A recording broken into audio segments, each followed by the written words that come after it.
할렐루야. 오늘도 은혜로운 찬양 감사드립니다.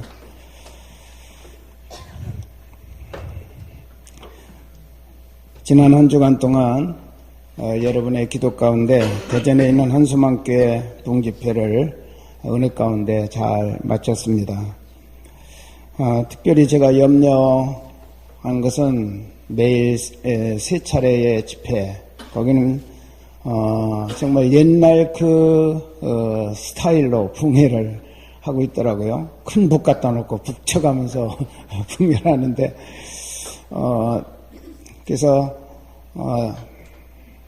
제 성대가 약하기 때문에 이렇게 하루에 세 차례씩 계속 말씀을 증거하다 보면, 좀 지나면 제 목소리가 가라앉아서 굉장히 힘든 그런 상황이 온 경우도 있고, 그래서 그걸 위해서 기도하고 했는데 여러분의 기도가 얼마나 강하게 저한테 왔는지를 제가 느꼈습니다. 한 번도 그 목소리 때문에 고통당하지 않고 힘들지 않고 끝까지 잘 말씀을 증거할 수 있는 그런 시간을 갖게 되었습니다. 여러분, 금년 한 해를 우리가 가치 있게 살고 성공하기 위해서 우리가 꼭 가져야 될 것 중 하나는 분명한 표대를 가져야 된다는 거죠. 그리고 그 표대를 바라보면서 이 한 해를 달려가야 된다. 그런 모델을 우리 사도 바울께서 우리에게 보여주셨습니다.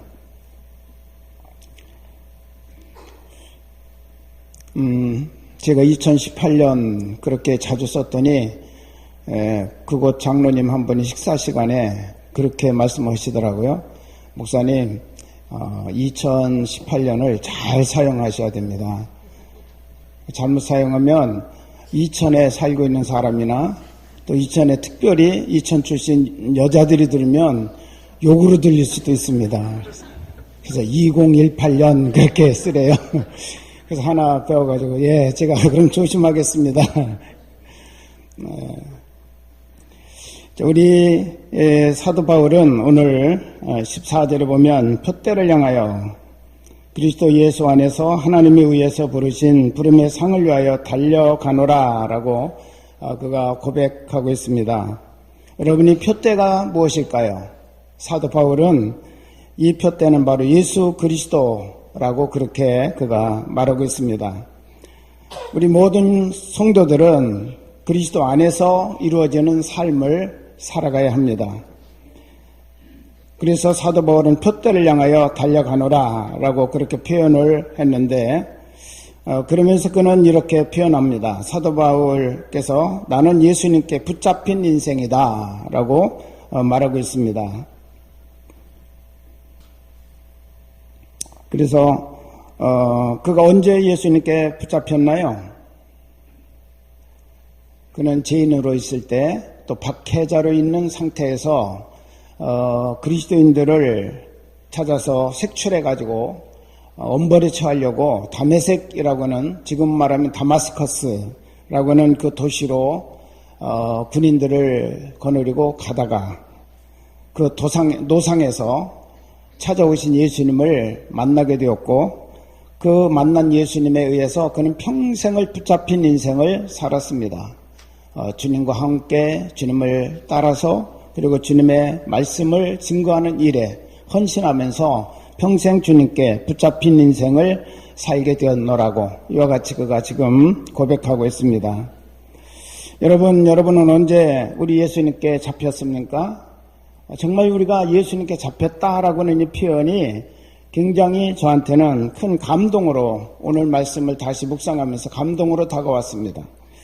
만약 제가 그렇게 잡히지 않았더라면 아마 사탄이 나를 잡아서 죄의 종으로 또 사망의 종으로 저를 사용해서 계속 고통 가운데 살도록 했을 것입니다.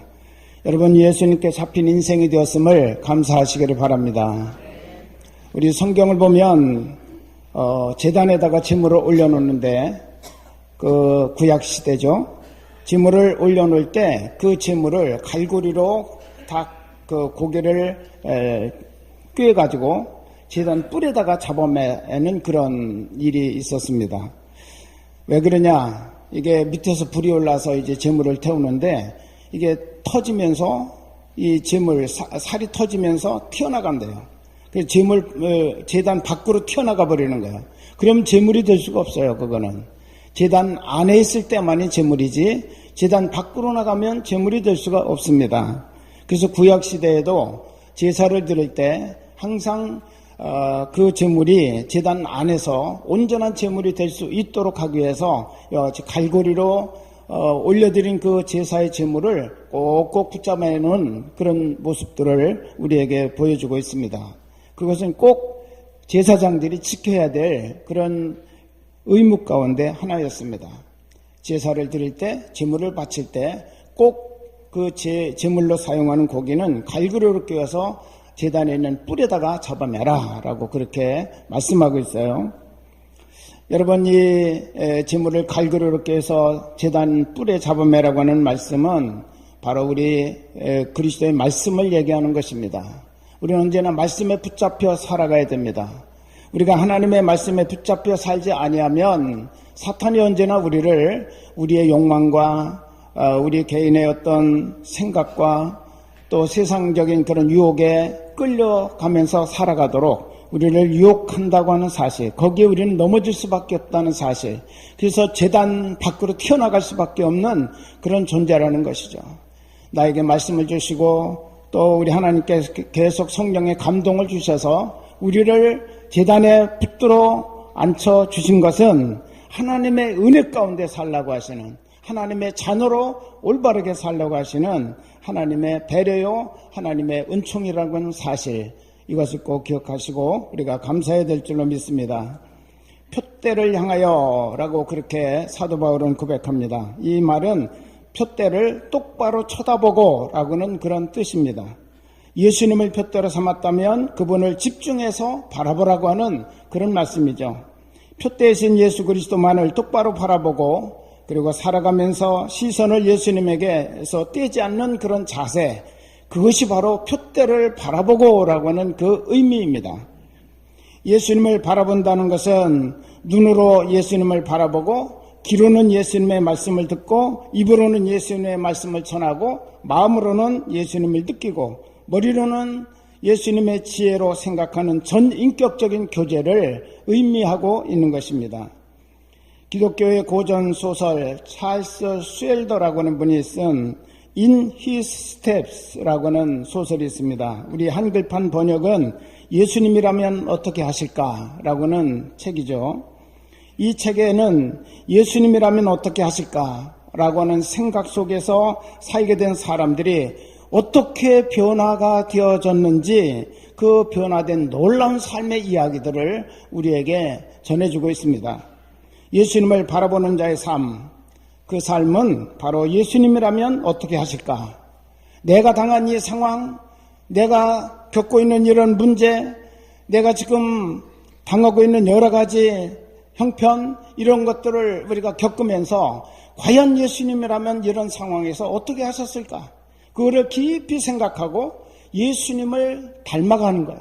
따라가는 거예요. 예수님의 방법을 우리가 같이 찾아보는 거예요. 이것이 바로 예수님이라면 어떻게 하실까라고는 그 책에서 주장하고 있는 가장 강력한 메시지입니다. 그리스도인들은 바로 이렇게 예수님이라면 어떻게 하실까라고 생각하면서 살아가는 삶이 바로 그리스도인의 삶이라는 것을 우리에게 보여줍니다. 그리스도인은 이렇게 철저하게 예수 그리스도를 바라보며 살아가는 삶이 되어야 합니다. 그래서 히브리서에서는 믿음의 주여 또 온전케 하시는 이인 예수를 바라보자라고 우리에게 말씀하고 있습니다. 여러분, 마태복음 17장에서 예수님이 변화산에 올라가셨던 일이 기록되어져 있습니다. 베드로, 야고보, 요한 세 제자만을 딱 데리고 예수님이 변화산 꼭대기에 올라가서 기도하시다가 변화가 됐습니다. 옷이 시계 바뀌어졌고 그의 얼굴이 환하게 햇빛같이 빛나는 그런 모습으로 바뀌어졌어요. 그러면서 거기에 모세, 엘리야가 내려와 가지고 예수님과 대화합니다.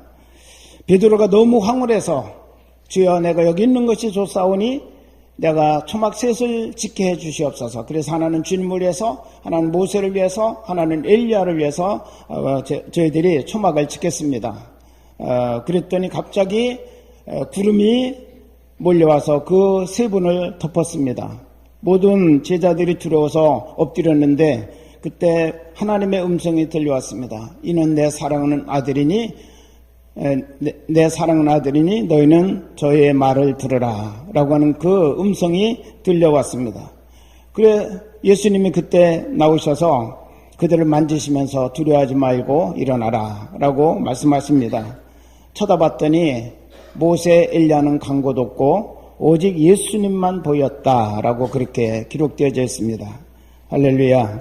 여러분 우리에게는 오직 예수입니다. 우리 한번 같이 하실까요? 오직 예수. 우리가 바라봐야 될 분, 우리의 바라봐야 될 표대, 그 표대는 오직 예수예요.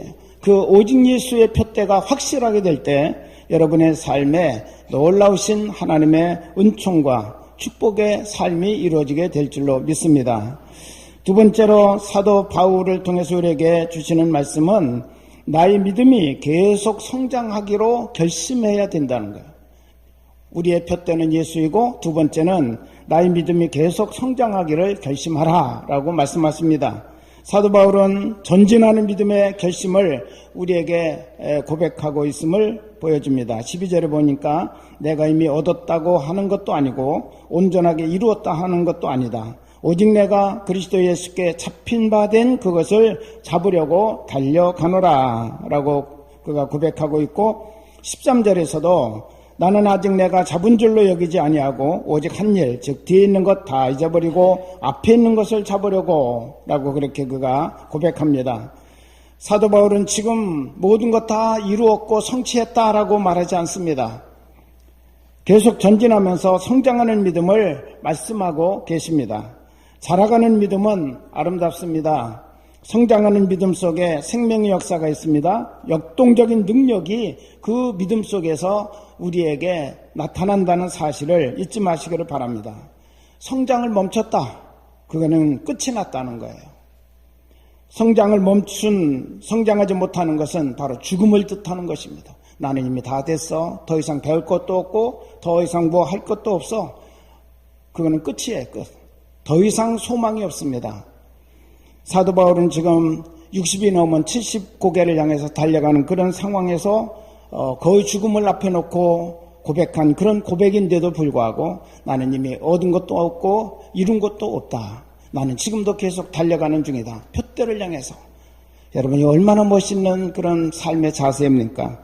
나이를 뛰어넘어서 새로워지려고 하는, 그리고 하나님 앞에서 새로운 존재로 변화된 모습으로 하나님을 바라보고 하나님을 섬기려고 하는 사도 바울의 이 자세가 바로 오늘 우리들의 신앙의 자세가 되어야 된다고 하는 사실이에요. 성장하기를 멈춘 사람은 이미 그는 끝장입니다. 더 이상 바라볼 것이 없습니다. 그러나 성장하려고 하는 표대를 가지고 믿음에 도전을 하는 사람들은 계속해서 그 믿음 속에서 놀라운 하나님의 생명 역사를 이루어갈 수 있다고 하는 사실을 믿으시기를 바랍니다. 성장하되 내 방식으로가 아니라 하나님의 방법으로 성장해야 합니다. 그러므로 바울은 다 얻고 다 이뤘다고 말하지 않고 하나님이 부르신 부름의 상을 위하여 달려간다라고 그렇게 그가 고백하고 있는 것입니다. 우리의 신앙의 삶이 좀 더 열심히 성경을 읽는 생활이 되어야 합니다. 더 깊이 기도하는 생활이 되어야 됩니다. 더 풍성한 감사의 생활을 우리가 이루어가야 됩니다. 주님을 위하여 좀 더 열심히 충성하는 그런 삶의 태도가 필요합니다. 예수님을 닮아가기 위해서 우리가 몸부림치는 나의 죄된 그런 가지들, 제약된 가지들, 나의 습관화된 잘못된 가지들, 그거 다 꺾어내고 이제는 그리스도로 접붙임을 받는 그런 삶의 자세가 우리에게 있어야 된다는 것입니다. 더 깊고 넓게 이해하려고 하는 사랑의 마음을 우리는 가져야 됩니다. 그래서 우리가 표영은 감독이라고 하는 우리 감리교회 올해 은퇴하신 감독님이 한 번은 은퇴하시는 목사님들을 불러 초청해가지고 식사를 하는 자리에서 그런 말씀을 하는 것을 들었습니다. 저 보고 들러리로 가자 그래가지고 한번 참여를 했었는데 그때 그런 말씀을 하세요.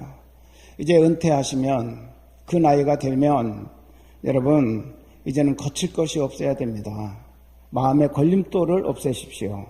지금까지는 목회하느라고 하나님의 뜻을 이룬다고 하는 생각 때문에 때론 부닥치는 것도 있었고 서로 오해하는 것도 있었고 또 서로 관계가 악화된 그런 부분도 있었지만 이제 은퇴하는 사람의 마음은 모든 그런 것들을 다 풀고 넓혀야 된다는 거예요. 그래서 이제 마지막 우리의 삶을 살아갈 때는 모든 사람을 다 받아들일 수 있고 모든 사람과 함께 관계를 맺을 수 있고 그런 속에서 우리가 마지막 정리를 하나님 앞에 해야 된다고 그분이 그렇게 권면한 말씀을 들었습니다. 여러분 더 성장해가는 믿음의 삶을 살아간다고 하는 것은 바로 우리의 생각, 우리의 이해력, 우리의 포용력 이 모든 것들을 넓히는 그런 사랑의 마음을 갖는 것임을 잊지 마시기를 바랍니다. 우리는 being이 아니라 becoming이라고 그렇게 말하고 있죠. 우리는 이미 완성된 존재가 아니라 지금도 만들어져 가는 존재라고 하는 그런 뜻입니다. 나의 실수, 나의 모든 연약한 부분, 내가 아직까지 being이 아니기 때문에 나타날 수 있어요. 그것 때문에 우리가 너무 고민하면서 내가 한번 실수한 것 가지고 우리가 애타하실 필요는 없습니다. 그럴 수도 있고 또 그것을 당연히 인정을 하고 그렇지만 거기 머물지 않고 또다시 일어설 수 있고 만들어져가는 존재로 하나님 앞으로 나아갈 수 있는 우리들의 삶이 되어야 됩니다. 넘어지면 또다시 일어날 수 있는 그런 삶을 우리가 살아가야 된다는 것입니다. 옆에 분에게도 우리가 서로에게도 마찬가지예요. 내 옆에 있는 분 혹시 그분이 목사 또는 장로, 권사, 집사 이런 어떤 직분을 가지고 있다 할지라도 여전히 그분도 being이 아니라 becoming이라고 하는 사실이죠. 그래서 서로 이해할 수 있는 그런 마음가짐이 필요합니다. 실수해도 아직도 만들어져가는 존재니까 아직도 되어져가는 존재니까 완성된 사람이 아니니까 그러면서 우리가 서로를 이해해야 돼요. 나는 이해해달라고 그러고 남은 이해하지 못하는 그런 경우들이 얼마나 많이 있습니까? 내 것만 옳다고 주장하고 고집부리는 그런 자세 이것은 결코 하나님 앞에서 바람직한 모습이 아니라는 거예요. 자, 우리 한번 옆에 분하고 같이 인사합시다. 나의 실수 이해해주고 내가 넘어질 때 붙들어 주세요.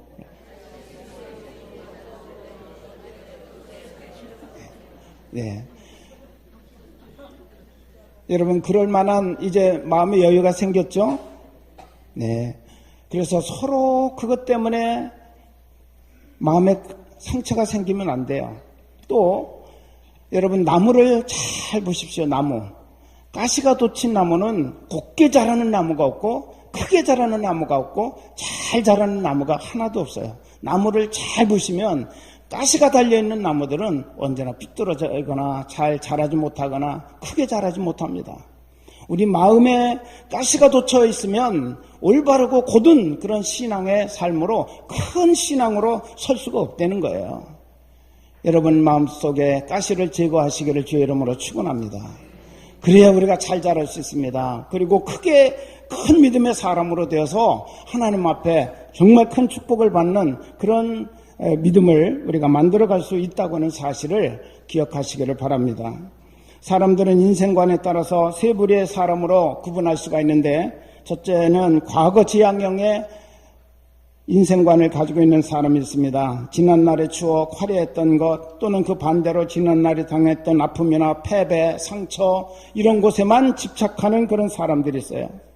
이런 사람들은 미래에 대한 비전이 없습니다. 현재의 삶에 대한 만족이 없습니다. 그렇기 때문에 그들에게는 끊임없이 몰아치는 많은 세파 속에서 그것을 헤쳐나갈 수 있는 능력이 없어요. 그래서 과거가 좋았는데 늘 옛날만 생각하고 옛날만 쳐다보는 사람이에요.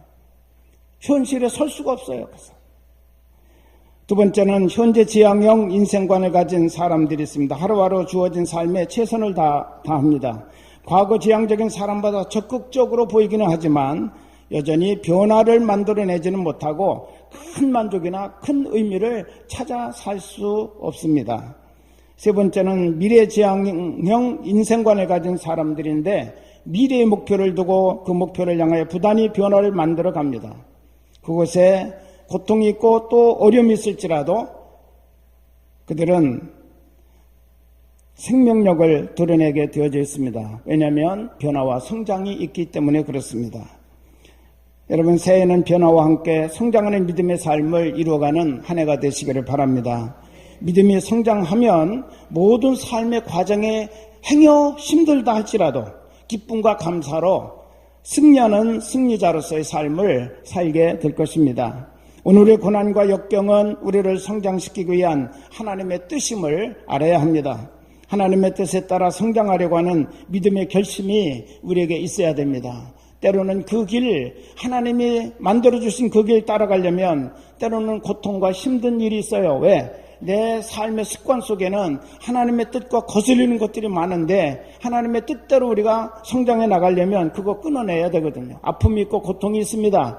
내가 못하면 하나님이 하십니다. 그렇기 때문에 때로는 깨지기도 하고 때로는 어려움을 당하기도 합니다. 그러나 그거 인내할 줄 알아야 되고 그럼에도 불구하고 순종하는 자세를 가질 때 하나님은 우리를 만들어 주십니다.